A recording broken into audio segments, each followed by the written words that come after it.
బాలరాజ్ యాదవ్ గారు, సో ఏంది మూడు నెలలు కూడా ఆగలేకపోయారు, 100 రోజులు కూడా ఆగలేకపోయారు మీరు. 420 హామీలు అంటూ బుక్లెట్ రిలీజ్ చేశారు. సో ప్రజలు ఏ రకంగా చూడాలి దీన్ని? ముందుగా హరి గారు మీకు, అదేవిధంగా కాంగ్రెస్ పార్టీ ప్రతినిధి దామోదరరావు గారికి, అదేవిధంగా మా బీజేపీ ప్రతినిధి మా అల్జార్ శ్రీనివాస్ అన్నకు, సాక్షి టీవీ ప్రేక్షకులకు అందరికి నమస్కారం. సార్, ఇప్పుడు బీఆర్ఎస్ పార్టీగా మేము మొదటి నుంచి కూడా అదే చెప్తా ఉన్నాం. కాంగ్రెస్ పార్టీకి ప్రజలు తీర్పిచ్చినారు.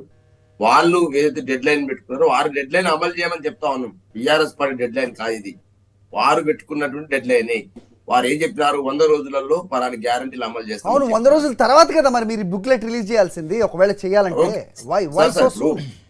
సార్ 100 రోజులలో వారు హామీలు చేసి గుర్తు చేస్తా ఉన్నాం. రెండో అంశం ఏం చెప్తున్నాం అంటే, ఏదైతే వీళ్ళు డిసెంబర్ 9వ తారీఖు రోజుకు సోనియా గాంధీ జన్మదినం రోజు ఏదైతే 2 లక్షల రుణమాఫీ అన్నారో దాన్ని అమలు పరచాలని చెప్తా ఉన్నాము.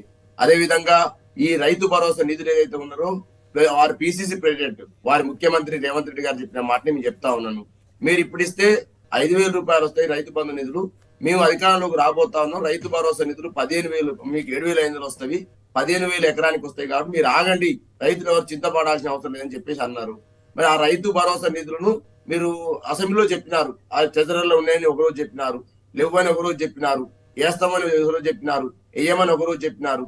క్లారిటీ ఏమని చెప్తా ఉన్నాం, అసలు వేస్తారా వేయరా, ఎప్పుడు వేస్తారు? ఎందుకంటే డిసెంబర్ నుంచి సంక్రాంతికి వచ్చేస్తా ఉంది. మీరు ఆల్రెడీ 7వ తారీఖు రోజు ప్రమాణ స్వీకారం చేసినారు. రేపు 7వ తారీఖు వస్తే 30 రోజులు అయిపోద్ది, 100 రోజులలో 30 రోజులు అయిపోతాయి. కాబట్టి మీరు రైతు భరోసా నిధులు ఇస్తారా ఇవ్వరా? ఇస్తే ఏ ప్రకారం ఇస్తారు? అంటే గత ప్రభుత్వం ఇచ్చినట్టు ఇస్తామని చెప్పి ఒక మాట చెప్పినారు. మరి గత ప్రభుత్వం ఇచ్చినట్టు ఇస్తారా, లేకపోతే కొత్తది ఏమన్నా తీసుకొస్తారా? రైతు కూలీల పరిస్థితి ఏంటి, అదేవిధంగా కౌలు రైతుల పరిస్థితి ఏంటి? ఈ అంశాలు అడుగుతా ఉన్నాం. తప్పేం కాదు కదా, మీరు ఇచ్చిన డెడ్ లైన్, మీద బీఆర్ఎస్ పార్టీగా మేము అడిగిన డెడ్ లైన్ కాదు. అయితే బాలరాజ్ గారు, ఇప్పుడు నిన్న మీ అధిష్టానం దగ్గర నుంచి ప్రతి ఒక్కళ్ళు కూడా 100 రోజులు మేము సమయం పాటిస్తాం, మేమేమి వాళ్ళని ఇరుకుని పెట్టే ఉద్దేశం మాకు లేదు, we will wait until the deadline ends అని మీరే చెప్పారు. బట్ సడన్గా నిన్న ఈ బుక్లెట్ అంశం వచ్చింది. సో ఏ రకంగా చూడాలి అంటే, ఇది పార్లమెంట్ ఎన్నికలు రాబోతున్న క్రమంలో దాడి మొదలు పెట్టారా కౌంట్ డౌన్ తోటి? సార్, ఇప్పుడు ప్రజల దగ్గరికి మేము పోతున్నప్పుడు, ఇప్పుడు నిన్న ఆదిలాబాద్ సంబంధించిన లోక్సభ పరిధిలో ఉన్నటువంటి నాయకత్వంతో సమావేశం జరిగింది. అదేవిధంగా సుమారుగా ఈ ఏదైతే 7వ తారీఖు నుంచి వాళ్ళు ప్రమాణ స్వీకారం చేసినప్పటి నుంచి ఈ రోజు వరకు ఆ ప్రజల దగ్గర ఉన్నటువంటి అభిప్రాయాలు మాకు వస్తా ఉన్నవి. కాబట్టి ప్రజలు ఇప్పుడు మహిళా ఉచిత బస్సు ప్రయాణం తీసుకొచ్చారు సార్. వారు చూసి ఇప్పుడు ఆ మహిళా ఉచిత బస్సు ప్రయాణం ద్వారా వచ్చేటువంటి ఏమొచ్చినవి, దాని ద్వారా ఫలితాలు ఏంటి, సమీక్ష జరుపుతా ఉన్నారు. అసలు ఎన్ని బస్సులు కావాలి వీళ్ళకి ఐడియా ఉన్నదా? ఎంతమంది మహిళలు ప్రయాణిస్తున్నారు ఐడియా ఉందా? ఎన్ని జీరో టికెట్స్ విడుదల చేస్తున్నారు ఐడియా ఉన్నదా? దాని ద్వారా వచ్చేటువంటి ఏదైతే పరిణామాల ద్వారా ఆటో సంబంధించిన కార్మికులు ఎంత ఇబ్బంది పడుతున్నారో వాళ్ళకి ఐడియా ఉన్నదా? ఆటో కార్మికులు అంటే ఎవరు సార్? తెలంగాణలో నిరుద్యోగులే కదా. ఆ నిరుద్యోగులు అంటే ఎవరు? 25 నుంచి 30 ఏళ్ళు ఉన్న వాళ్ళు, ఆటో దొరుకుని బతుకుంటే వాళ్ళు ఊరుకు 20 మంది ఉన్నారు. వారికి వచ్చేటువంటి 1,500 రూపాయలు ఇలా రాని పరిస్థితి. కాబట్టి వాళ్ళ జీవనాధారం ఏంటి? వాళ్ళకి మీరు ఏమన్నారు? 12,000 రూపాయలు 15,000 ఇస్తామన్నారు. ఎప్పటి నుంచి ఇస్తారో అడుగుతా ఉన్నాం. ప్రతిపక్ష పార్టీగా బాధ్యత ఇచ్చినప్పుడు ఖచ్చితంగా అడగాలి కదా.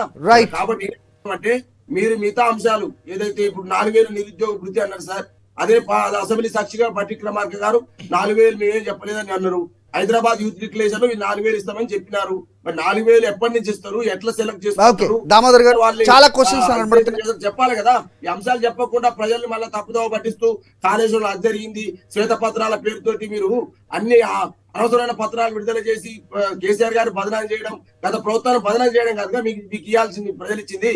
గత ప్రభుత్వాన్ని బదనం కాదు. మీరేం చేస్తారో చెప్పండి, ఎప్పుడు చేస్తారో చెప్పండి, ఎట్లా చేస్తారో చెప్పండి. అవి చెప్పకుండా పక్కదారి పట్టిస్తే ఎట్లా చర్చను? రైట్.